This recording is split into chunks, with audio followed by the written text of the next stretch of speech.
aplikasi app untuk Serambanjaya.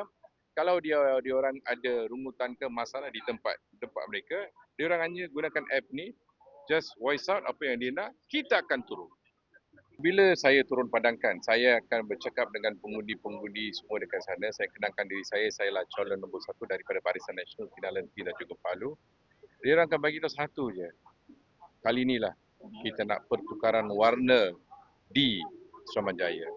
Kerana ada banyak kes kebajikan tak dapat duit, JKM tak ada, infrastruktur asas apabila dia komplain, dia orang pun repair pun selepas 3-4 bulan. Lama dia orang kena tunggu. So far sambutan dia orang ni okey sebab dia nak tukar. Itu saja sekarang. Dia nak tukar angin daripada ribut daripada Johor Bahru dah turun dekat Negeri Sembilan sekarang. Gaji saya sebagai YB saya akan salurkan balik di tabung Serambanjaya untuk digunakan oleh orang-orang yang memerlukan. Sebab kalau sekarang kalau orang memerlukan bantuan 200 ke 300 ke 400 ringgit, dia kena mohon dulu, kena tunggu approval daripada kerajaan, bila dah okey baru dia orang bantu.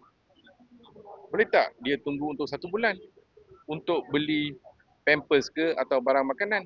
Tak boleh. Anak-anak nak pergi ke universiti, dia nak laptop. Dia memang dah top student, tapi murid B40. Dia nak pergi mohon, kena tunggu 1 bulan. Bila dah ada bantuan ni, immediate kita boleh buat. Kita boleh usahakan semua.